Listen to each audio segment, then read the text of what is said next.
satisfacer también esas necesidades, ¿verdad? Esas necesidades alimentarias. No solo sean inocuos, sino que también sean nutritivos, ¿verdad? Entonces, de esa forma, ¿sí? Uno de los pilares es la parte de lo que corresponde a lo que es la disponibilidad. Y entonces el grupo 1 comentó que es esa cantidad, es esa variedad de alimentos, ¿verdad? Que puedan realmente disponibles, ¿verdad? Para poder ser consumidos. Pero también esa disponibilidad, pues es importante que sea de forma equitativa, distribuida de forma equitativa, que pueda llegar realmente a toda la parte de lo que es la población, ¿sí? Y acá se hacía mención que puede ser a través de lo que localmente se pueda producir o a través de esas importaciones, a través de esas donaciones que se puedan ir teniendo, ¿verdad? Pero también yo les comentaba que es importante que el país no dependa de otros países, que no dependa de la parte de lo que son cuestiones externas, de donaciones o de importaciones, porque eso va a hacer que realmente no podamos tener esa cobertura como tal, ¿verdad? Algunos hicieron mención en la parte de lo que es el subgrupo 1, de la parte de lo que es los factores, ¿verdad? Y ellos hablaban de que hay factores que van a influir, como la parte de lo que es el clima, como también la cantidad de alimentos que se puedan producir, también la parte de lo que es la tecnología que se utilice, todos esos pues van a ser factores importantes. Y lo otro es realmente cómo la sociedad como tal pueda producir esos alimentos que sean de calidad, ¿verdad? Y que puedan ser aprovechados en la parte esta. Luego el subgrupo o el grupo 2 pues habló del acceso, ¿sí? Y acá les hacía mención de que debe ser importante ese acceso, tanto físico como la parte económica, ¿verdad? Esa capacidad que pueda tener realmente las personas o las familias para poder no solo producir alimentos, sino que también puedan tener esa capacidad de recursos para poder comprar los alimentos que no puedan producir, ¿verdad?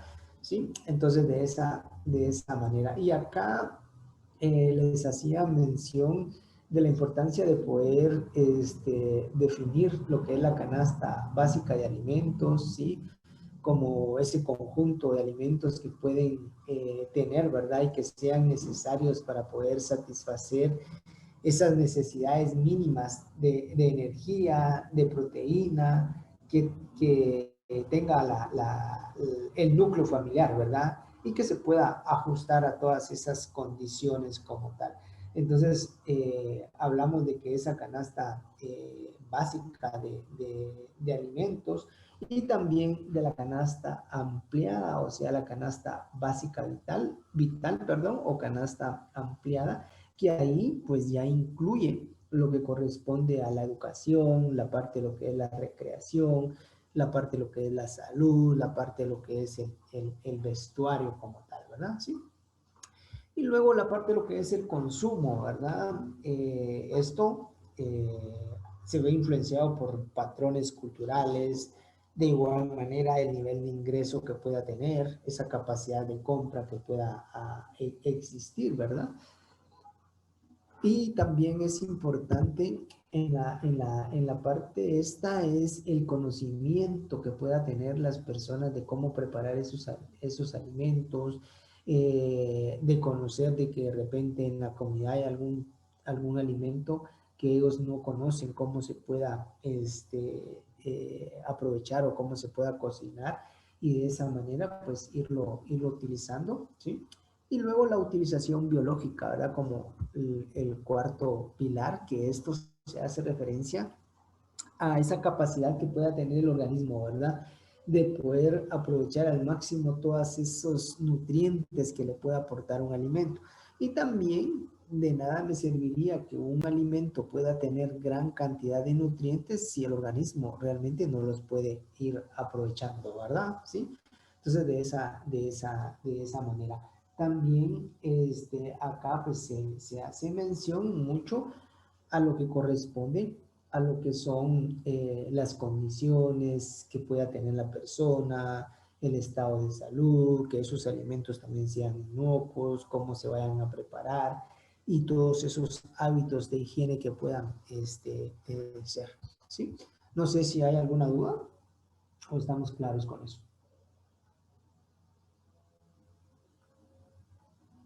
Bueno, yo creo que no hay dudas. Muy bien, veamos pues, jóvenes. Hemos estado hablando de alimentos. Jordi, Jordi Barrios, definime, definime qué entendés por un alimento. ¿Qué es un alimento?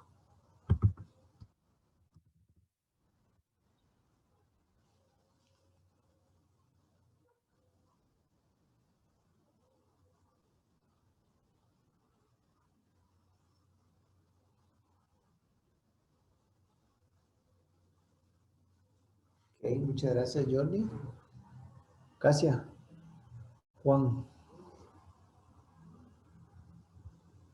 Sí, un alimento podría ser una fuente de energía. Una fuente de energía, muy bien, gracias. Lilian, Lilian Fabi o Fabi Lilian.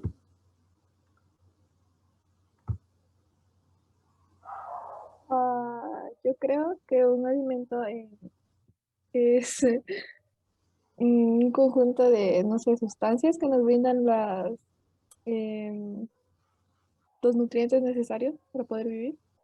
Ok, gracias. Fabiana, Fabiana Riola. Yo pienso que un alimento es como todo el conjunto de materia prima o materia transformada que nos brindan los suficientes nutrientes para continuar o realizar o realizar acciones pues necesarias Ok, para seguir. muchas gracias. Y por último, Miguel, Miguel Esteban. Miguel no está navegando. Ah, bien, bien, bien, bien, apareció, revivió. Contame, Para Miguel. mí un alimento es todo aquel producto que No te comemos o escucho. bebemos No sé si los que demás lo contenga escuchan. nutrientes. Ok, yo, no, También que casi no se le escucha. ¿verdad que no? Sí, sí, creo que tiene problemas él. Bueno, Eric también colocó su definición acá y dice en el chat que es una sustancia nutritiva que nos puede mantener. Muy bien, ¿alguien más quisiera comentar algo sobre la parte de lo que es un alimento? Yo ¿Sí? perdón, ingeniero. Sí, sí. Yo considero que tal vez un alimento es algo, una cosa, sea sustancia, o como bien mencionaban los compañeros, algo transformado que va a más bien satisfacer a una persona o a un ser vivo, que tal vez no vaya a ser tanto que lo nutra, porque bien pueden ser, solo podemos ingerir cosas para satisfacer el hambre, pero que tal vez no aporten nutrientes a nuestro cuerpo para nuestro desarrollo. Ok, muchas gracias. Muy bien. Uy, creo que copié una cuestión solo para alguien. ¿No? Vamos a ver, lo había copiado solo para alguien. Coloqué no sé si todos logran ver, coloqué ahí un documento en el chat, ¿sí? Y es el código de salud. El código de salud, según el decreto 9097, ¿sí? ¿Y quién puede buscar el artículo 124 de ese código? ¿Quién me hace favor? No todos, uno nada más. Bueno, ¿quién lo busca? Bueno, la idea es que lo busquen todo y podamos tener lo que el código de ¿Qué salud decreto dijo, define. ingeniero? El 124, el decreto es 9097. Yo ya lo coloqué ahí en el chat de aquí del Zoom. Y el artículo que hay que buscar es el 124. Voy a colocar acá.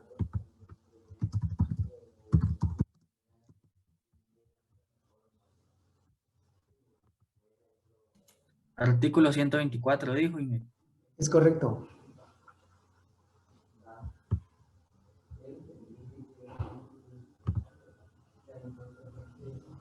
Inge, ya lo encontré. Ok, ¿lo puedes leer para tus compañeros, por favor? Inge, artículo Gracias. 124. Ajá. Definición. Alimento es todo producto natural, artificial, simple o compuesto, procesado o no, que se ingiere con el fin de nutrirse o mejorar la nutrición.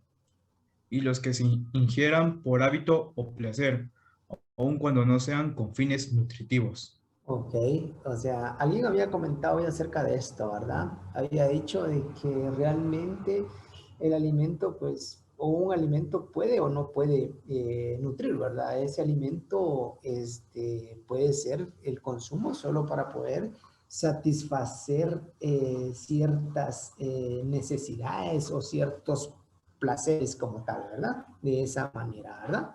¿Sí? Entonces, y veamos, por ejemplo, en la parte de lo que es el artículo 127. ¿Quién puede leer el artículo 127 que tiene otras definiciones de otros tipos de alimentos, ¿verdad? Un alimento artificial, un alimento fortificado, ¿sí? ¿Alguien puede? Por favor. La ingeniero. Gracias, Fabiana. Artículo 127. Otras definiciones. Para los efectos de este código y su reglamento se entiende por alimento natural no procesado, el que no sufrió modificaciones de origen físico, químico, biológico, salvo las indicadas por razones de higiene o por la separación de partes no comestibles. La definición incluye carnes frescas y congeladas, pescado y mariscos frescos como congelados. B. Alimento natural procesado. Todo producto alimenticio elaborado a base de un alimento natural que ha sido sometido a un proceso tecnológico adecuado para su conservación y consumo ulterior. C. Alimento artificial, el que ha sido preparado con el objeto de imitar un alimento natural en cuya composición entran sustancias no existentes en el alimento natural, además del agua o cualquier vehículo natural o procesado. D. Alimento enriquecido, fortificado o equiparado, todo aquel al que se le han adicionado nutrientes con el objetivo de reforzar su valor nutricional de conformidad con lo estipulado por las normas respectivas. Alimento para regímenes especiales, aquel que sea elaborado con el fin de satisfacer regímenes nutricionales especiales, sean estos por razones metabólicas, estéticas o fisiológicas, y todos aquellos que se ingieren como suplemento nutricional. F. Alimento alterado, el que por la acción de causas naturales o artificiales como la humedad, la temperatura, el aire, la luz, el tiempo o la acción de enzimas y otras causas han sufrido cambios sustanciales en sus características normales y deterioro o perjuicio en su composición. G. Alimento contaminado, el que contiene contaminantes físicos, químicos, radioquímicos, microbiológicos o biológicos en concentraciones superiores a las aceptables según las normas y reglamentos vigentes. H. Alimento adulterado, todo aquel que en forma intencional ha sido privado parcial o totalmente de elementos útiles o característicos del producto, o si estos hubiesen sido sustituidos por otros inertes o extraños del alimento, o bien cuando contengan un exceso de agua o material de relleno según lo señalado por los reglamentos y normas específicas vigentes. Es también alimento adulterado cuando se haya agregado sustancias para disimular las alteraciones de las características físicas, nutricionales u organolépticas propias del alimento o haya sido adicionado de sustancias prohibidas por su toxicidad. Y alimento falsificado, aquel que se le atribuyen caracteres ficticios para apariencia de producto legítimo sin serlo, o que no procede de fabricantes legalmente autorizados. Y J. Alimento irradiado, cualquier alimento que haya sido sometido a tratamientos con radiaciones ionizantes entiéndase como tal los rayos gamma, rayos X o radiaciones corpusculares capaces de producir iones directa o indirectamente. Muchas gracias, Fabiana, por la lectura. Sí, entonces, ese código, pues, que ya se los compartí ahí, en el artículo 124 y en el artículo 127, que nos hicieron favor de leerlo, pues define exactamente qué es lo que corresponde a un alimento procesado, un alimento artificial, ¿verdad? También ustedes van a encontrar, pero lo vamos a ver más adelante, en un reglamento técnico en el que hablamos de alimentos o imitaciones de alimentos. Ustedes en el mercado van a encontrar, por ejemplo, crema, y que la crema es una imitación porque proviene, por ejemplo, de grasa vegetal, ¿verdad? Entonces se le llama como una imitación porque es obtenida a partir de grasas vegetales, ¿verdad? Entonces, por eso es de que uno va a encontrar en el mercado, pues, cremas a un precio un poco más económicas, ¿sí? Y también la normativa, pues, es clara que debo de escribirlo, ¿verdad? Aún en un tamaño de letra, pero ustedes se dan, a veces el tamaño de letra no corresponde, ¿verdad? Le colocan una letra bien pequeña en donde uno, el que no tenga el hábito de leer etiquetas, pues no se va a dar cuenta de que lo que está diciendo allí es que no es una crema pura, sino que es una imitación de ese alimento. Muy bien. Entonces, ya teniendo nosotros definido o teniendo un poquito claro con respecto a la parte de lo que es el alimento, vamos a saber que el alimento, pues, es esencial. Va a ser esencial para el crecimiento, para el desarrollo, para esas funciones metabólicas, para poder construir tejido, para poder recuperar órganos, ¿sí? Y para el crecimiento de nuestro cuerpo. De esa manera, ¿verdad? Entonces, todos esos alimentos pueden ser de origen biológico, van a tener, van a sufrir ciertas transformaciones, van a modificar ciertas características, como ya lo vimos la semana pasada, de manera a que ese alimento va a tener un proceso de deterioro a través de esas reacciones, tanto químicas, bioquímicas, ¿sí? De forma que el tiempo de vida se va a ir reduciendo. ¿Se recuerdan qué era tiempo de vida?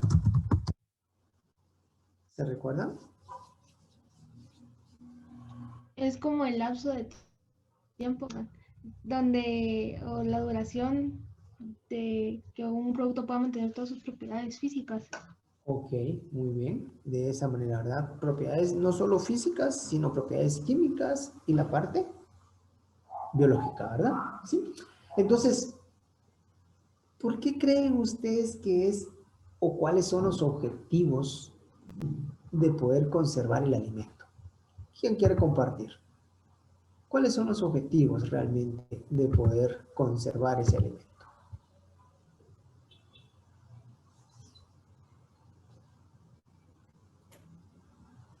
Vamos, Ingeniero, Garrido. ingeniero, ¿Sí? eso de conservar, usted se refiere a que dure más, pues, el tiempo Es de correcto. vida. Es correcto. Es correcto. Yo pienso La- que eso se hace con el fin de, por ejemplo, cuando uno lo va a comercializar y, y, y para que el tiempo en que esté el producto en el mercado, aún que sea un tiempo así mayor, siga siendo de la misma calidad, que el tiempo de vida no vaya a causar daños en el alimento. Yo pienso que por eso se hace la conservación, para que el alimento dure más y el cliente a la hora de comprarlo lo pueda tener, digamos, aguardado por un tiempo también. Ok, gracias, Garrido. Prolongar la vida útil, ¿verdad? Muy bien, ahí vamos a darle la palabra ahorita. Solo voy a colocar lo que... prolongar la vida útil. Muy bien, levantó la mano alguien más. Vamos a ver. ¿Quién era? Brandon, contame, Brandon. Casi lo mismo, ingeniero. Póngale que tal vez de un punto de vista industrial sería tal vez generar más ganancias, ya que si el alimento se mantiene en su estado más tiempo, puede haber más chance de que se mantenga más en el mercado, como el compañero mencionaba, y de que muchas más personas lo puedan comprar.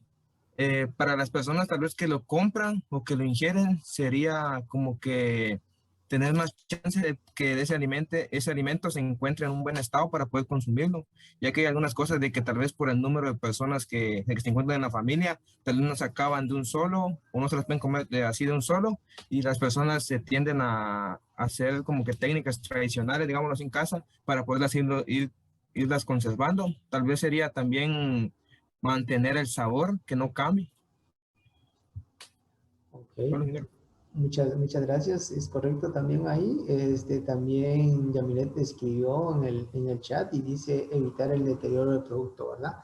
Por la parte de lo que son los microorganismos. Muy bien, entonces tenemos lo que ustedes han comentado, ¿verdad? La idea y lo que decía Brandon es como retrasar, ¿sí? Retrasar esos cambios o hacer que esos cambios que va a sufrir el alimento sean mucho más lentos. De esa forma, ¿verdad? ¿Sí? Lo que dice Yamilet ahí también es disminuir, ¿sí? La parte de lo que corresponde la carga microbiana, o sea, la cantidad de microorganismos que pueden causar el deterioro. Eso también es importante. Y otra de las cosas también importantes dentro de la parte de lo que es la conservación como tal es. Alguien escribió en el chat, solo vamos a ver quién escribió. Para mantener un producto estable, ¿es correcto? Para que se encuentren disponibles y las personas puedan acceder a ellos, también es correcto la parte esa. También es importante que a través de la conservación nosotros podamos mejorar. Ya leyeron ustedes que hay alimentos que son fortificados, ¿sí? Entonces esos alimentos fortificados lo que hacemos es mejorar ese valor nutritivo. Entonces podemos incrementar o podemos incorporarle algún nutriente de manera que pueda realmente satisfacer esas necesidades o pueda cumplir con esas deficiencias nutricionales que pueda tener algún sector de la población como tal, ¿verdad? Entonces también en la parte. Y otra de las cuestiones que ustedes también hacen mención es poder desarrollar o elaborar productos, ¿verdad? Tener nuevos productos alimenticios, mejorar esas características organolépticas del producto, ¿verdad? Y hacerlos más atractivos a la parte de lo que corresponde a lo que es el consumidor. De esa manera también vamos a poder manejar la parte esa. Entonces dijimos que vamos a incrementar el tiempo de vida a través de la conservación. Vamos a poder mejorar su valor nutritivo, vamos a poder mejorar esas características organolépticas y vamos a poder disponer de otros productos como tal a través de la diversificación de esos productos. Muy bien, ahora yo les preguntaría, ¿cómo clasificamos los alimentos? Vamos a ver quién quiere comentar. ¿Cómo los podemos clasificar esos alimentos? ¿Cómo los clasificamos? No sería de la manera como está en el artículo 127 que leyó la compañera. Ok. Vamos, David. Gracias, Río. Alimentos perecederos, semiperecederos. Eso también podría ser una forma de poderlos clasificar. Procesados y no procesados, dice alguien más en el chat. ¿Sí? Coménteme, Fabián. Yo siento que tal vez como los nutrientes o digamos, por su materia prima. Ok, también puede ser por la materia prima, también puede ser por los nutrientes. Córdoba, decime, Córdoba. Igual iba a decir que por sus nutrientes o por la forma de sus derivados, Okay. o por de dónde provienen, perdón. Ok, ok, muy bien. Entonces, podemos decir que los podemos clasificar por su origen. Y por su origen, ¿cómo sería la clasificación? Vegetal se podría hacer una Exacto. clasificación. Podría ser esa parte, ¿verdad? Podría ser animal, ¿sí? Todos aquellos alimentos o subproductos que provienen de los animales, ¿verdad? Ahí podría ser la leche, podría ser el huevo, podría ser los quesos, los yogures, la parte esa, ¿verdad? O la parte de lo que son hidrobiológicos, ¿verdad? Y luego lo otro que ustedes comentan, la parte vegetal, ¿sí? Todos aquellos productos que vienen de las plantas, los árboles, la tierra, verduras, hortalizas, y las verduras y las hortalizas las podemos, o las hortalizas las podemos ir clasificando en diferentes formas, ¿verdad? Y algo también importante que los podemos ir clasificando es por su composición. Solo vamos a ver, alguien escribió en el chat, denme un segundo, vamos a ver qué dice aquí. También por si hacen algún daño o efecto secundario, dice que también los podríamos ir clasificando de esa manera. Sí, eso sería por riesgo, ¿verdad, Frey? Sí, muy bien también. ¿Sí? ¿Alguien me quería comentar? Por sus sabores puede ser también así como ácido, dulce, amargo y todo eso. Los podríamos clasificar en función de su pH también, ¿verdad? Alimentos acidificados o alimentos de baja, alta acidez, ¿verdad? También puede ser, ¿verdad? De esta manera. Muy bien. Por su composición, ¿cómo los clasificaríamos? ¿Cómo sería por su composición?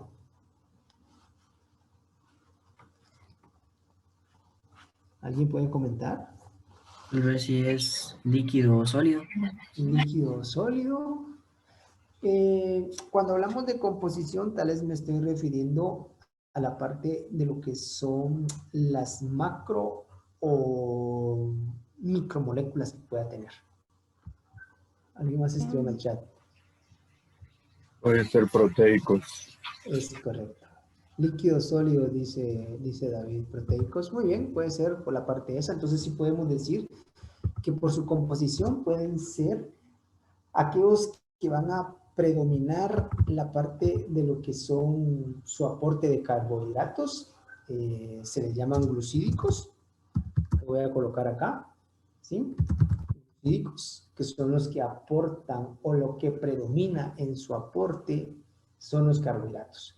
Y lo que ustedes comentaban, los proteicos, ¿sí? Lo que va a predominar ahí son la parte de lo que son las proteínas y luego tenemos la parte de lo que son los alimentos lipídicos, que lo que van a aportar son esos ácidos, esos ácidos grasos, ¿verdad? Entonces, de esa manera. Entonces, tenemos que por su composición pueden ser proteicos, pueden ser lipídicos, pueden ser glucídicos, ¿verdad? Dependiendo mucho qué es lo que predomina en ese alimento como un aporte para la parte de lo que es las personas, ¿verdad? Entonces, de esa manera. ¿Estamos bien? ¿Alguna duda? No estamos. Bueno, estamos bien ahí. Bueno, entonces también podemos irlos clasificando también en función nutritiva que ustedes comentaron allí, ¿verdad? La parte nutritiva. Esto podríamos decir que hay alimentos que son energéticos, ¿sí? Esos alimentos que me van a aportar esas macromoléculas que van a ser importantes a través de la energía que le puedan proporcionar al organismo para poder realizar todas esas actividades metabólicas, todas esas actividades diarias de las personas, ¿verdad? Entonces pueden ser energéticos, ¿sí? Podemos tener reguladores, ¿sí? Esos reguladores son aquellos alimentos que pueden tener micronutrientes, ¿sí? Que pueden tener esos micronutrientes y que esos micronutrientes ayudan a funciones muy específicas en el organismo. Vamos a ver más adelante dentro de esas macromoléculas, por ejemplo, o micromoléculas, perdón, la parte de lo que son vitaminas o la parte de lo que corresponde a lo que son también los minerales, ¿verdad? ¿Sí? Van a servir para regular. ¿Sí?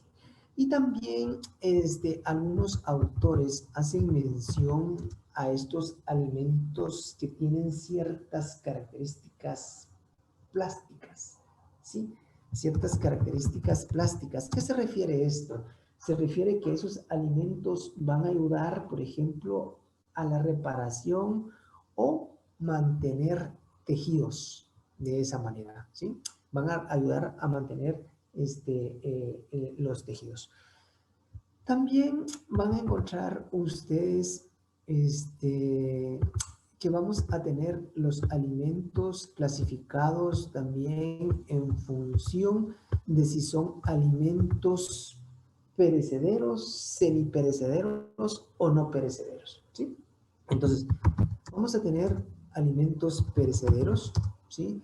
Aquellos alimentos que se van a deteriorar, aquellos alimentos que van a empezar a perder sus características organolépticas antes de las 48 horas, ¿sí? Antes de las 48 horas. Ahí se pierden esas propiedades, ¿verdad? Empieza a perder esas propiedades sensoriales como tal, ¿verdad? De esa forma. Mientras que los semiperecederos van a ser aquellos productos que pueden mantenerse estable, ¿sí? Entre 48 horas hasta 3 meses, ¿verdad? 48 horas hasta 3 meses. Ustedes han visto, no sé si han tenido la oportunidad de poder ver el tiempo de vida de una bebida. ¿Alguien ha tenido la oportunidad de ver cuál es el tiempo de vida de una bebida?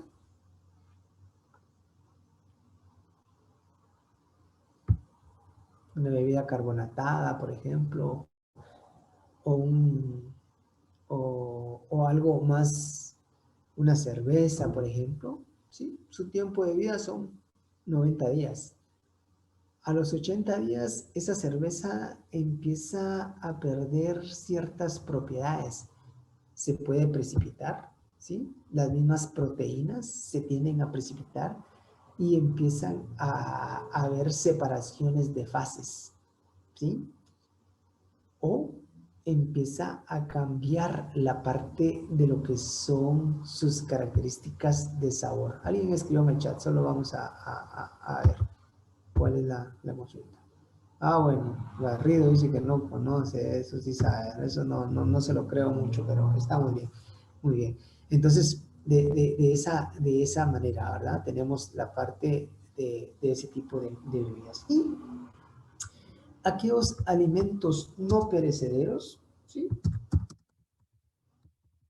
Son aquellos que pueden durar de 3 meses en adelante, ¿verdad? Y ahí estamos hablando de productos dependiendo mucho el tipo de proceso que se les vaya a ir dando, ¿verdad?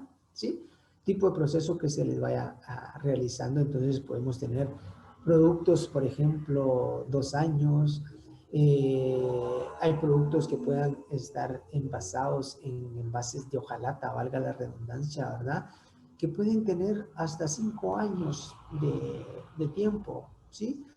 Pero empieza a haber ya cambio en algunas características. Por ejemplo, la hojalata empieza a sufrir alguna reacción con el alimento y el alimento ya va a tomar ese sabor a lata como tal, ¿verdad? Entonces, de esa manera. ¿Estamos claros con esto?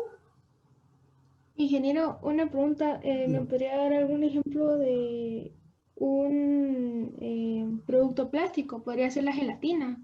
En el caso, por ejemplo, nosotros hablamos de productos plásticos que nos ayudan a la creación, mantención y reparación de la parte de lo que son tejidos, ¿verdad? Y que esos dijimos que los clasificamos por su función nutritiva, ¿verdad? ¿Sí? De esa manera. Entonces, ¿qué alimentos nos ayudan realmente a la parte de lo que son formación de tejido como tal. ¿Sí? ¿Qué productos hay? ¿Alguien sabe qué productos podemos tener entre los que nos pueden formar tejidos? El arroz aumenta la masa muscular. Ajá, las proteínas, ¿verdad? Entonces, alimentos proteicos podrían estar ahí. Decime, Germán. Solo podría tal vez repetir alimentos no perecederos, por favor. Ok, vaya. No sé si está, solo permitimos un segundito para ver si la señorita se le aclaró su inquietud. Más o menos, ingeniero, pero Ajá, van a clasificar ahí van también, a ser digamos. productos que puedan tener proteína, ¿verdad? Entonces, dependiendo mucho la parte de lo que es el tejido o la parte de lo que es la creación o mantención, vamos a utilizar diferentes tipos de proteínas, pero productos ricos en proteínas estaríamos hablando de la parte esa. ¿Sí? Muy bien. Muchas gracias. Ok. Productos no perecederos. Ahorita vamos a ver quién escribió en el chat. Solo vamos a ver con los productos no perecederos que estaban preguntando. Los productos no perecederos son aquellos que podemos mantenerlos estables, ¿sí? Por lo que les comentaba, puede ser más de 90 días, ¿verdad? Y que podemos tener productos hasta 2, 3 años en los cuales podamos mantener esas características, ¿verdad? Y les decía que eso va a depender de la parte de lo que corresponde también al método en el cual fue sometido ese alimento, ¿sí? Entonces, de esa manera, ¿verdad? Anderson coloca ahí que también pueden ser los cereales o productos secos, ¿verdad? ¿Sí? No sé si Garrido con los no perecederos, ¿estamos ahí? Sí, ingeniero, gracias. Ok, muy bien. Entonces, de esa manera. Muy bien. Entonces, podemos clasificarlos en función de eso, según el tiempo de vida. Pero también el Ministerio de Salud va clasificando los alimentos en función de riesgos, ¿sí? En función de la parte de lo que son los riesgos que puedan ocasionar, ¿verdad? Entonces, en función de los riesgos, el Ministerio de Salud, dependiendo mucho cuando uno va a obtener un registro sanitario para poder vender su producto en el mercado, lo va clasificando en función de ese riesgo. Y habla de 3 tipos de riesgo. Habla de un riesgo tipo A, que van a ser todos aquellos alimentos que van a tener una alta probabilidad de causar daño a la salud. Lo voy a colocar aquí. La probabilidad de causar daño a la salud es bastante alta, ¿sí? De esa manera. Luego clasifica tipo B. Productos de tipo B son aquellos que van a tener una probabilidad mediana y los tipos C van a ser aquellos que tienen una probabilidad bastante baja de poder provocar algún daño realmente a la parte de lo que es la salud de las personas, ¿sí? Entonces, los clasifica por riesgos. Riesgo A, o riesgo tipo A, o riesgo tipo B, o riesgo tipo C, dependiendo mucho de esa parte de lo que corresponde a que pueda causar algún daño a la parte de lo que es el consumidor. Y, por ejemplo, entre los productos que ellos tienen como productos tipo A, ¿sí? Van a estar aquellos embutidos, aquellos productos cárnicos que son cocidos de esa manera, ¿verdad? O productos cárnicos que son crudos, ¿sí? O las carnes enlatadas, de esa manera los va clasificando, ¿verdad? ¿Sí? Como productos tipo A, con ese gran probabilidad alta, ¿sí? De que puedan realmente causarle algún daño a la parte de lo que es el consumidor. Y los productos tipo B están, por ejemplo, las bebidas alcohólicas, ¿sí? La parte de lo que son vinos, la parte de lo que son cervezas, los refrescos carbonatados, también están los aderezos y mayonesas sin contenido de leche, sin contenido de huevo, ¿sí? De esa manera. ¿Y cuál fue el ejemplo que dio con las de tipo A? Con la tipo A vamos a tener diferentes tipos de productos, ¿verdad? ¿Sí?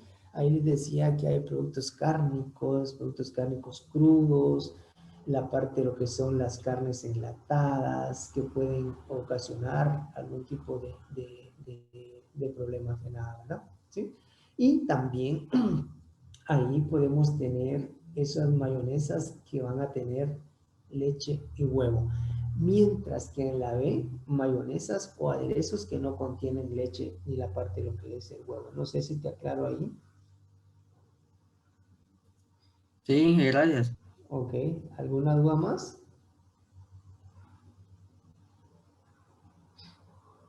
¿Y en la de tipo C?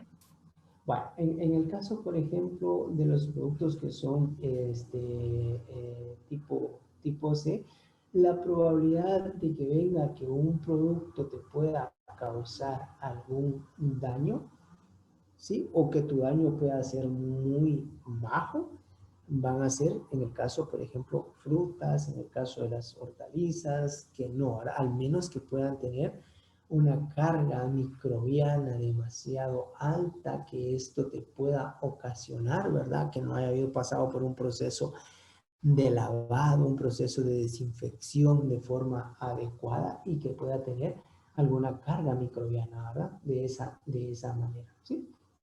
Entonces, de esa forma podemos irlos clasificando. Muy bien, entonces eso los clasifica el Ministerio de Salud. El riesgo, los factores de riesgo que representan estas categorías o estos tipos de alimentos va a depender mucho de características, pueden ser características intrínsecas de un alimento. Cuando hablamos de una característica intrínseca, ¿qué les viene a la mente a ustedes?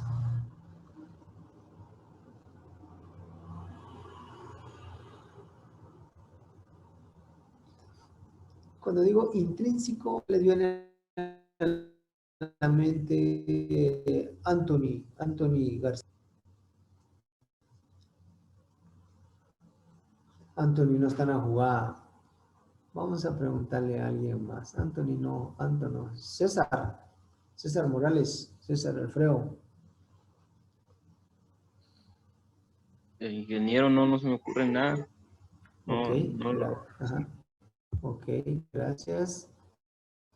Gracias. Danilo Cumes no está en la jugada. Diana Alejandra. Tampoco Diana, a saber qué anda haciendo. Emerson Chávez.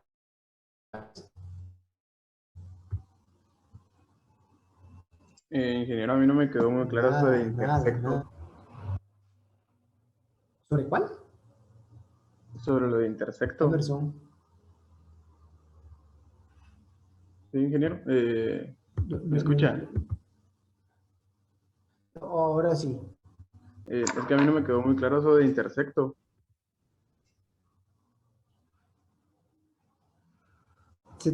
Yo no sé si los demás le escuchan, no sé, creo que le escucho muy entrecortado ya lo último que me dijo. Es que no me quedó muy Si no me lo claro. escribís en el chat. Está bien. Ajá. Disculpa, Emerson. No me quedó muy claro, pero creo que apagaste el micrófono. Bueno, alguien escribió en la parte de lo que es el chat. Vamos a ver. Fabiana dice, son como las propiedades que no dependen de las circunstancias en las que el producto se encuentra, ¿verdad? ¿Sí? Bueno, Las propiedades intrínsecas son aquellas propiedades propias del alimento. ¿Sí? Vamos a ver. Emerson lo que me está preguntando es que no le queda muy claro la palabra intrínseco. Perdón, Emerson. Bueno, intrínseco quiere decir propiedades que son, ahí sí que, o esas características que son propias del alimento. Y una de las características propias del alimento es la composición que tenga ese alimento, ¿sí? Cantidad de proteínas, por ejemplo. Está bien, es correcto, Camposeco, son características propias, ¿verdad? Ajá, es correcto, ¿verdad? Muy bien. Entonces, que pueden ser la composición de ese alimento, la cantidad de proteínas, la cantidad de agua que pueda tener ese alimento, la cantidad de grasa que pueda tener ese alimento, la parte también como el pH que tenga ese alimento. Ese es un factor intrínseco. Y los factores extrínsecos son todos los que tiene a su alrededor, ¿verdad? La humedad, podría ser, ¿verdad? En la parte. Entonces, todas esas características como la composición, como su pH, como la acidez, son factores de riesgo que depende de eso para poder clasificar ese alimento. Pero no solo las propiedades intrínsecas van a ser la parte esta, ¿verdad? ¿Sí? Sino que también estamos hablando de la forma en que esos productos fueron elaborados. ¿Sí? Composición, de lo que es pH, la parte de lo que es también el porcentaje de humedad que pueda tener, ¿verdad? Entonces, esos son propiedades intrínsecas, ¿verdad? Sí, todas esas características. Pero no solo depende de eso, sino que también decía que va a depender del proceso de elaboración del producto. ¿Sí? También es importante a la población a la cual va dirigida. ¿Por qué? Porque ustedes van a ver que tenemos productos que son alérgenos, ¿sí? O sea, personas que de una u otra manera no pueden consumir, por ejemplo, leche o no pueden consumir gluten porque les puede ocasionar cierta alergia, ¿verdad? Entonces, también en función de la población a la que va dirigido el alimento, ¿sí?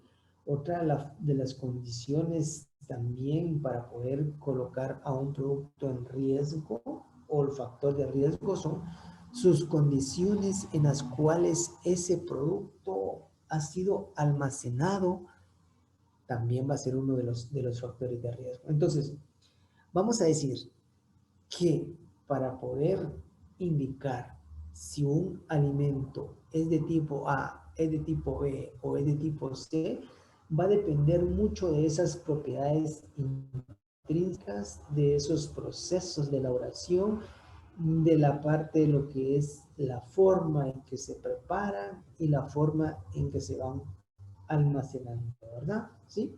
¿Sí? Muy bien. ¿Dudas? No hay dudas. Ingeniero. Bueno, entonces de esa, ¿sí? Sí me escucha. Supongamos que sí, dos diferentes alimentos les hicieron el mismo tratamiento. ¿Podrá ser de que a dos diferentes alimentos tengan las mismas características?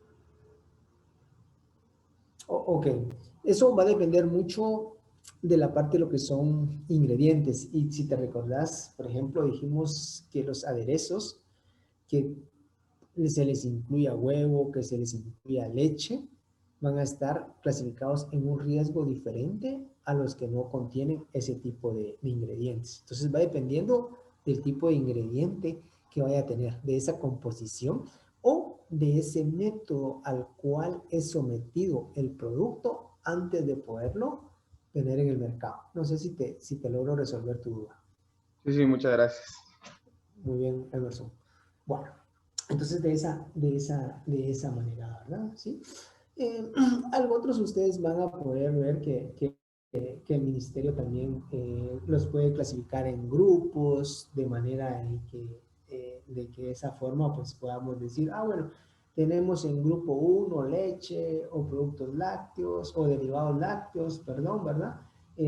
Vamos a tener, por ejemplo, en grupo 2, toda la parte de lo que son aceites, productos de esa categoría, ¿verdad? Que tengan, en el caso, por ejemplo, de la parte de lo que son lípidos, ¿verdad? ¿Sí? Y así de esa forma los puede ir clasificando, ¿verdad? Hasta poder llegar a 11 grupos, pero no los vamos a ir mencionando. Lo que me interesa a mí ahora es de que veamos de que una de las cuestiones importantes para poder conservar, este mapa se los voy a compartir para poder conservar el alimento o por qué el alimento tiende a deteriorarse, es porque el alimento tiene en su composición diversidad de componentes, valga la redundancia, ¿verdad? Porque todo ese alimento tiende a experimentar o deterioro después de la cosecha, porque el alimento continúa ese cambio, ¿sí? Sigue respirando, ese alimento va a ocasionar, ¿sí? Que se empiece realmente a deteriorar, ¿sí? Y ese deterioro va a ser inevitable. Por lo tanto, el objetivo a través de la agroindustria es hacer que ese deterioro sea mucho más lento, que ese deterioro se haga o se realice, pero de una forma más lenta. ¿Se recuerdan que una de las formas de poder evitar ese pardeamiento enzimático, qué es lo que se hace para reducir ese pardeamiento enzimático? Un escaldado. Un escaldado, muy bien, ese escaldado. ¿Y qué eliminamos ahí con el escaldado? ¿O qué es lo que hacemos con el escaldado? ¿Qué inactivamos con el escaldado? Enzimas. Las enzimas. Las enzimas, ¿verdad? Escaldamos. ¿Y qué tipo de enzimas? La polifenil oxidasas. Es correcto, de esa manera, ¿verdad? Entonces, a través de esa parte, ¿verdad? De esos cambios, de esos atributos sensoriales, ¿verdad? Como el cambio de color, la idea es retrasar que ese deterioro o hacer que ese deterioro sea un poco más lento, ¿sí? De esa manera. ¿Por qué? Porque el deterioro va a ocasionar también cambios en la parte de lo que es la inocuidad del alimento. Va a provocar cambios en la parte de lo que es la apariencia de ese alimento.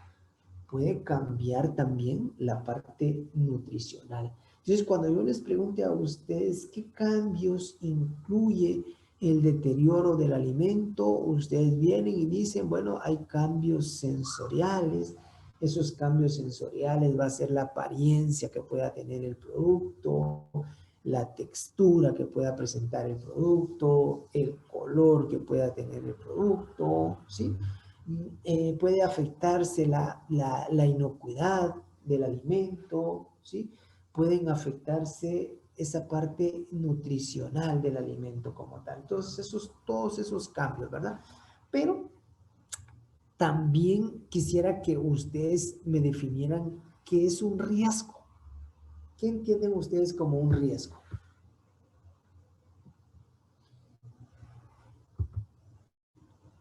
¿Qué es un riesgo? Algo que da peligro, es peligroso. Algo que da un peligro, muy bien. ¿Alguien más? Algo que puede ocasionar daños. Algo que pueda ocasionar daños, muy bien. ¿Sí? ¿Alguien más? Algo que pueda perjudicar, por ejemplo, la salud de un individuo. Ok, algo que pueda afectar también, ¿sí? Un riesgo es la probabilidad de que pueda existir un peligro. Ese es el riesgo. Alguien escribió en el chat, vamos a ver.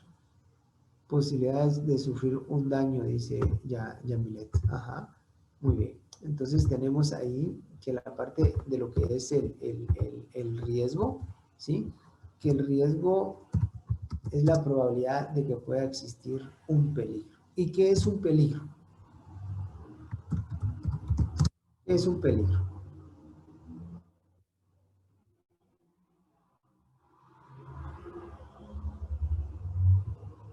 ¿Qué es un peligro, jóvenes? Puede ser como una desgracia o algo que no se tiene planeado, que Ok, muy bien. ¿Sí? ¿Alguien más?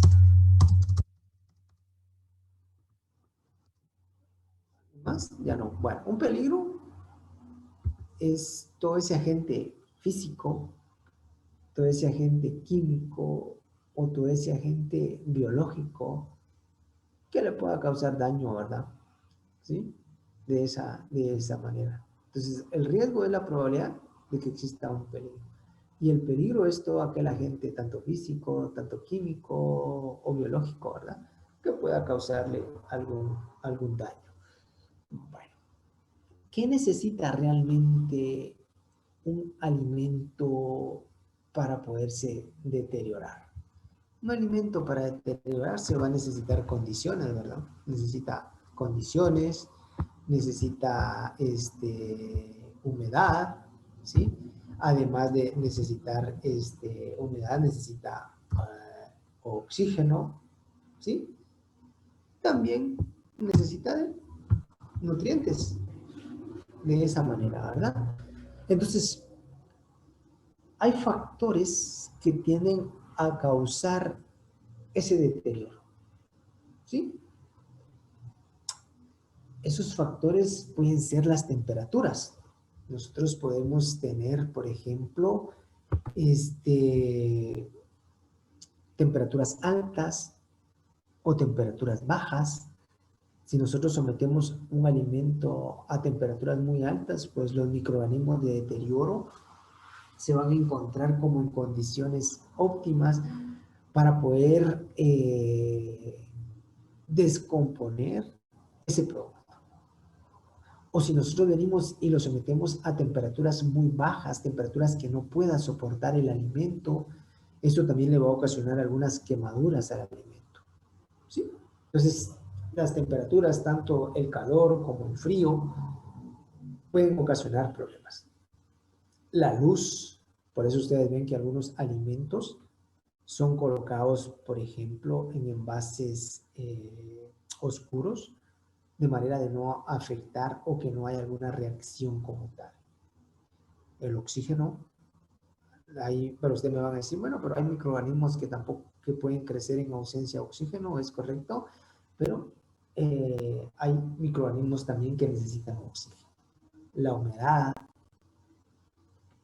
la parte de lo que es el tiempo, y otra de las cosas también importantes es esa carga microbiana que pueda tener. Esas unidades formadoras de colonia que van a ser importantes para poder causar esa descomposición o ese deterioro en el alimento. Van a crecer bacterias, pueden crecer levaduras, pueden crecer mohos, ¿sí? O pueden haber algunas infestaciones, ¿verdad? Por condiciones de almacenamiento inadecuados, ¿sí? Pueden haber crecimiento de insectos, ¿sí? De esa manera me va a ocasionar la parte. Y de ahí viene la importancia de poder conocer, ¿sí?, la composición del alimento. Porque a través de conocer esa composición del alimento, yo voy a saber qué tipo de proceso puedo someter ese alimento. Y además de qué tipo de proceso voy a someter ese alimento, la parte de lo que es la funcionalidad de ese alimento, ¿sí? ¿Cómo puedo lograr hacer que ese alimento pueda ser estable y que pueda ser un alimento seguro? De esa manera, ¿verdad? ¿Sí? ¿Cómo puede ser ese alimento seguro? Entonces, un alimento va a tener macro y va a tener micromoléculas, ¿sí? Entre las macro, pues vamos a tener, por ejemplo, agua, vamos a tener carbohidratos, vamos a tener la parte de lo que son proteínas, vamos a tener la parte de lo que son los lípidos, ¿sí? Y entre la parte de lo que son los micros, pues vamos a lograr obtener las vitaminas, vamos a lograr obtener los minerales, ¿sí? De esa manera. Uno de los componentes más importantes dentro de un alimento es el agua, ¿sí? Un alimento puede tener arriba de un 90% de agua, ¿sí? Y de esa manera, el agua pues tiene un gran número de funciones, ¿verdad? Me va a servir como para poder transportar sustancias, para poder disolver otras sustancias, ¿sí? O intervenir en algunas reacciones, ¿verdad? Enzimáticas de esa manera, ¿verdad? Pero acá es importante hacerles mención que el agua la podemos encontrar de una forma que puede ser agua libre, un agua que está, un agua ligada, ¿sí? Puedo tener un agua que está libre y un agua que sea ligada. Cuando hablamos de un agua libre, estamos diciendo que es aquel agua que fácilmente nosotros lo vamos a poder separar de la parte de lo que es el alimento. Podemos hacer un proceso de deshidratación y en el proceso de deshidratación el agua libre fácilmente la voy a poder eliminar. Pero el agua que está ligada, ¿sí? ¿Qué es lo que va a suceder con ella? Esa agua va a estar unida, ¿sí? A otras macromoléculas, carbohidratos, proteínas, y que es más difícil de poderla extraer del alimento. Y por eso vamos a hablar de un tema que es actividad de agua. ¿Sí? Lo voy a colocar acá. La actividad de agua. Eso es importante. ¿Por qué? Porque la actividad de agua va a ser como la fuerza con que está tanto químicamente como estructural el agua unida al alimento. No sé si me explico. La actividad de agua es la forma en que esta agua va a estar unida al alimento, de forma estructural o de forma química. ¿Sí? Por lo tanto, esa actividad de agua va a tener la capacidad o va a ser esa agua que va a participar en reacciones químicas y bioquímicas para el crecimiento de microorganismos. No sé si hay alguna duda.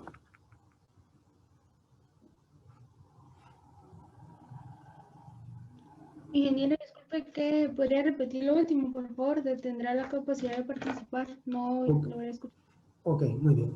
Decía que la actividad de agua es esa cantidad de agua que va a tener disponible un alimento para poder realmente sufrir ciertas reacciones químicas, ciertas reacciones bioquímicas para la parte de lo que es el crecimiento de microorganismos. ¿Le aclaro su duda? Ingeniero, muchas gracias. Ok, contame, Germán. En eso no me quedó muy claro por qué puso chon, que afectaba también, eso provocaba un riesgo. O sea, Ok, lo que yo coloqué acá, ¿sí? Primo, ¿ah? Lo que yo coloqué acá, sí, ok, es de que un alimento va a necesitar de esto. Necesita condiciones, necesita humedad, necesita oxígeno y necesita nutrientes, ¿sí? Un microorganismo va a necesitar de esto para poder sentirse como en sus condiciones óptimas para poder proliferar, para poder desarrollarse, para poder ocasionar cierto deterioro en el alimento. Si nosotros venimos y controlamos estas condiciones, voy a poder incrementar el tiempo de vida de ese alimento. No sé si te aclaro ahí.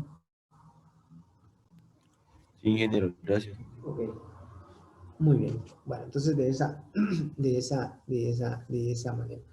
Entonces, la actividad de agua, pues, va a ser como, o es, no es que va a ser, es el análisis de calidad más importante para lo que es la tecnología de los alimentos. ¿Sí?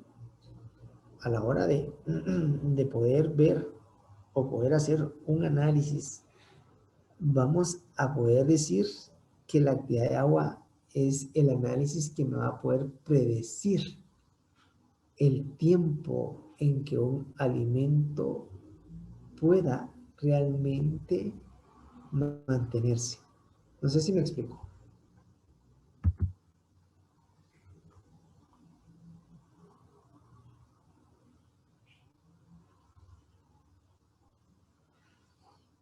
Bueno, yo creo que no hay dudas. O está todo claro, o... O sea, ingeniero, que dependiendo de la cantidad de agua que tenga un alimento, así va a ser el tiempo de duración o de vida. Exactamente, el tiempo de vida. Eso es, por eso lo que les comentaba que es como el análisis más importante para poder predecir eso, porque la disponibilidad que tenga el agua o la actividad de agua en un alimento va a hacer esa reacción química, bioquímica que vaya a tener el alimento para que puedan crecer la parte de lo que son los microorganismos. Entonces, esa estabilidad o la cantidad de actividad de agua que haya me va a indicar realmente qué tan estable va a ser ese alimento con respecto a sus propiedades, tanto físicas como a las propiedades de la velocidad con la que una reacción se pueda dar. Emerson dice, entre menos agua, más tiempo. Sí, ahí estaría nomás la parte esa, ¿verdad? De esa manera. Muy bien. No sé si le aclaro ahí su duda.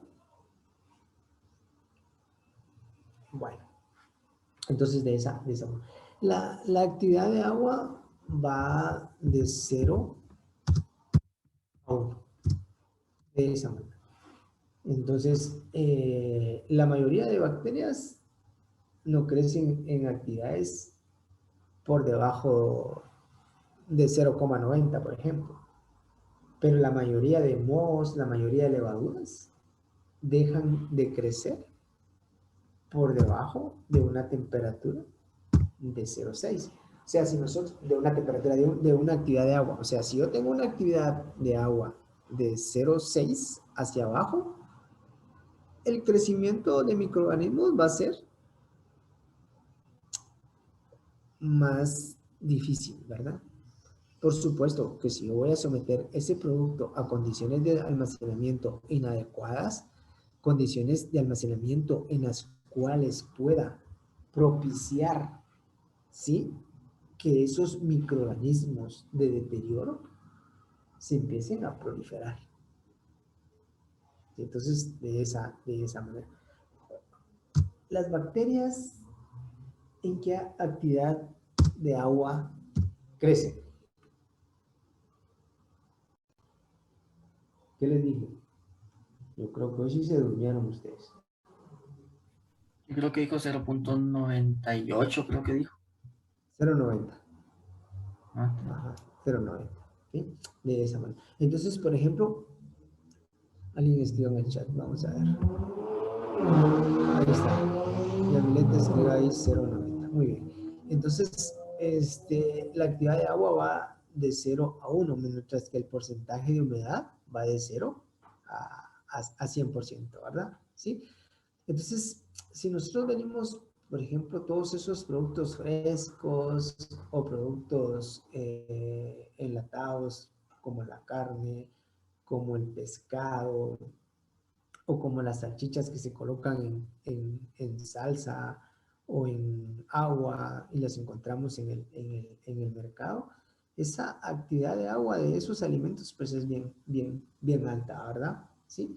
Entonces ahí me va a crear, estamos hablando de 0,95, me va a crear condiciones para que realmente los microorganismos se puedan ir desarrollando, ¿sí? De esa manera. Entre más baja sea la actividad de agua, por ejemplo, les decía, cuando nosotros venimos y tenemos una actividad de agua abajo de 0,6, realmente el crecimiento de microorganismos pues va a ser mucho más difícil de poderlo, o no va a existir proliferación, al menos de que tengamos condiciones inadecuadas para la parte esa, ¿verdad? ¿Sí? ¿Alguna duda con el agua? Si yo les pregunto cuál es el análisis de calidad más importante en la parte de lo que es la tecnología de los alimentos, ¿qué me van a decir? La actividad del agua. La actividad de agua. ¿Y qué es la actividad de agua? Es la fuerza con la que el agua está unida al alimento. Ok. Y es la fuerza con la que está unida estructuralmente, ahora y químicamente, y además de eso, es esa cantidad de agua disponible para poder sufrir ciertas reacciones, ¿verdad? Muy bien.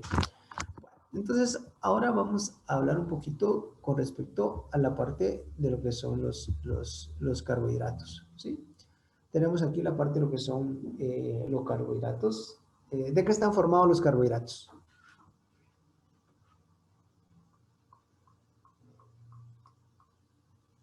¿Me escuchan? Pregunto, ¿de qué están formados los carbohidratos? Alguien escribió en el chat. Vamos a ver quién escribió en el chat. Son como azúcares, la sacarosa, la glucosa y todo eso, ¿no? Ok, muy bien. Anderson escribe carbono, hidrógeno, correcto.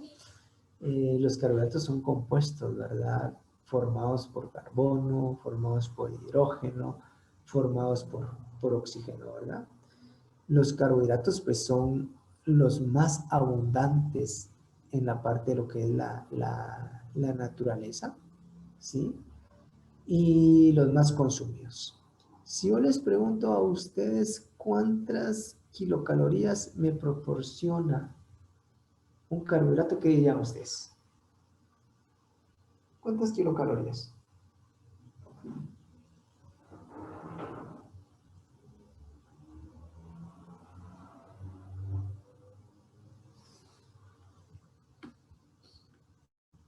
¿Cuántas, jóvenes? Ingeniero en kilocalorías no sabría, pero supuestamente son por gramo son 4 calorías.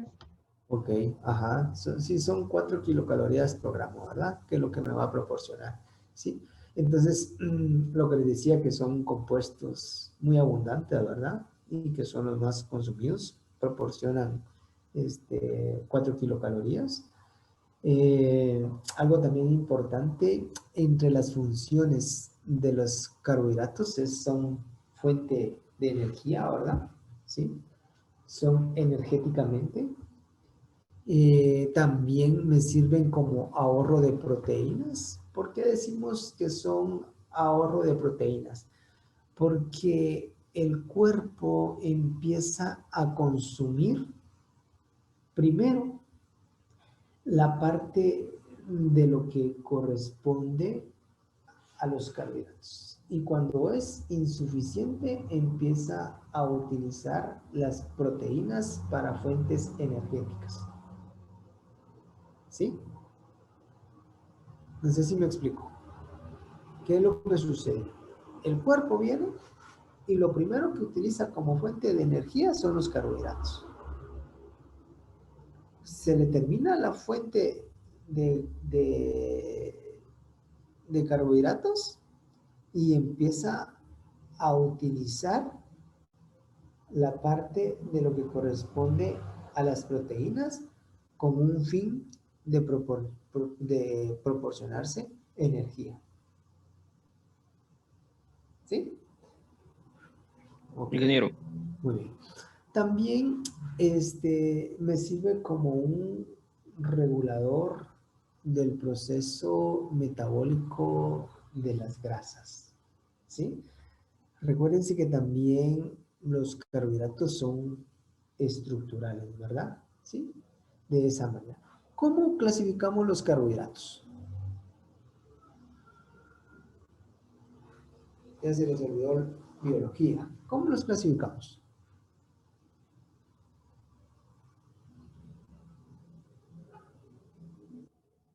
De acuerdo a su tamaño, del tamaño de la molécula, ¿verdad? O el número de átomos de carbono. Muy bien. ¿Qué más? Por monosacáridos y polisacáridos y disacáridos también. Ok, muy bien. Los tenemos como monosacáridos, ¿sí? La parte de lo que son polisacáridos y la parte de lo que son los oligosacáridos, ¿verdad? ¿Sí? Y se habla de que los monosacáridos pues tienen una unidad de azúcar, ¿verdad? ¿Sí? ¿Cuáles entrarían acá entre estos monosacáridos? Ahí estaría la glucosa, la fructosa y la galactosa. Ok, ok, ¿sí? ¿Alguien más?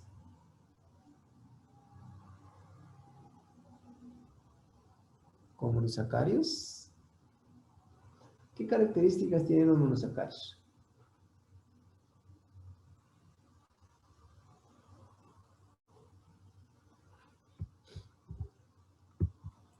Y son muy abundantes, más la glucosa. Muy abundantes. Ok, ¿alguien más? ¿Alguien más? Una de las características importantes es de que los monosacáridos no pueden ser hidrolizados, ¿sí? Son solubles en agua e insolubles en etanol, ¿sí?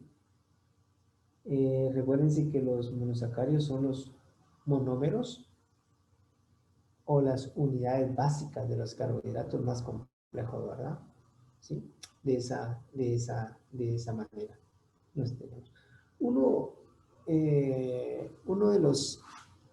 la parte de lo que son los monosacáridos como tal, como lo comentaban ahí, ¿verdad? Tenemos la xilosa, tenemos la arabinosa, tenemos la glucosa, ¿sí? Tenemos la fructosa en la parte esa, ¿verdad? ¿Sí? De esa manera lo podemos ir teniendo en la parte de lo que corresponde a ese tipo de azúcar, ¿verdad? ¿Han escuchado acerca de la xilosa? Yo no, ingeniero. ¿No? ¿Alguien? Ingeniero. ¿Sí? ¿Dónde encontramos la xilosa?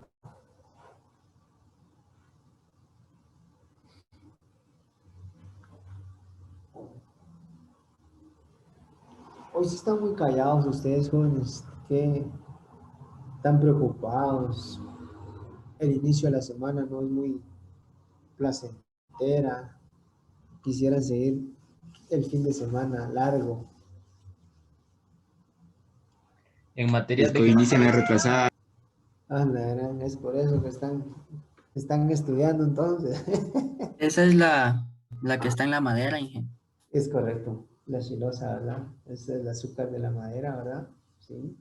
También también se encuentra en la parte de lo que es la mazorca del maíz o la parte de lo que es la paja, ¿verdad? Sí, de esa manera, ¿verdad? Sí. Muy bien, vamos a avanzar otro poquito, ya vamos a ir terminando. Vamos a avanzar un poquito con los oligosacáridos. Los oligosacáridos en alimentación son los más importantes. Disacáridos, y tetrasacáridos, ¿verdad? ¿Sí? Algo importante es de que el organismo solo va a utilizar oligosacáridos después de que han sido hidrolizados, ¿sí? Y son hidrolizados ya sea enzimáticamente y convertidos en monosacáridos. Entonces, los oligosacáridos, después de que son hidrolizados, son convertidos en monosacáridos y de esa manera, ¿sí? El organismo los va a utilizar. Y entre ellos, pues tenemos la parte de lo que corresponde a lo que son, ¿sí? La sacarosa. La sacarosa, ¿de qué está formada? ¿De qué está formada la sacarosa?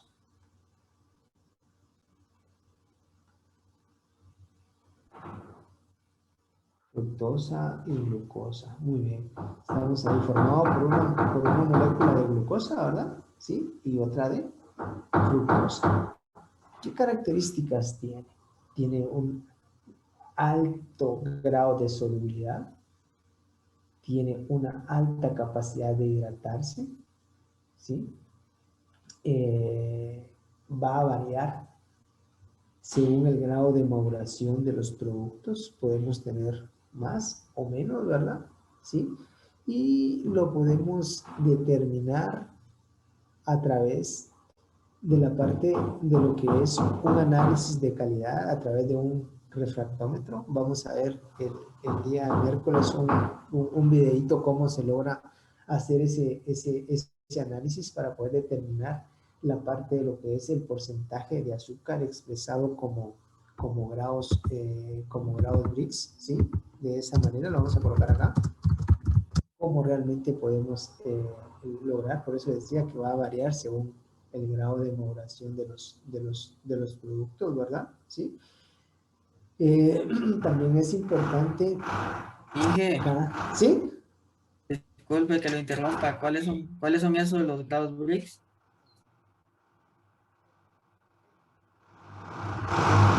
En el caso de los grados Brix, me va a expresar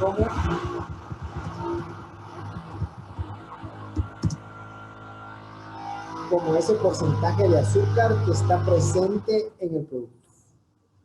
Lo vamos a ver a través de un refractómetro.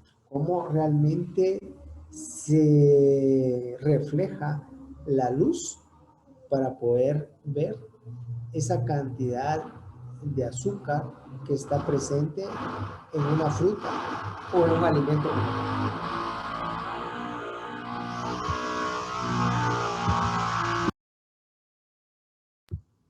No sé si te logro aclarar ahí. Sí, gracias. Ok, muy bien. Entonces de esa manera, ¿verdad? Acá, para ir terminando, les voy a indicar algo también importante, que es un azúcar invertido. ¿Y qué es un azúcar invertido? Cuando la mezcla de azúcares, cuando la sacarosa se hidroliza química o enzimáticamente, va a haber un cambio, ¿sí? Y ese cambio es una transformación, ¿sí? Hay una inversión, ¿sí? Entonces, que la glucosa o la sacarosa, perdón, se convierte o se transforma en glucosa y fructosa. Eso es un azúcar invertido, ¿sí? El azúcar invertido es cuando realmente la sacarosa, ¿sí? Se hidroliza, ya sea química o enzimáticamente, y lo que va a formar es una molécula, o se va a transformar en una molécula de glucosa y una de fructosa. ¿Estamos claros? ¿Alguna duda? Yo creo que no quieren más nada ustedes. Más nada. Tomamos una pregunta antes de que se vayan, ya que no quieren ustedes preguntar.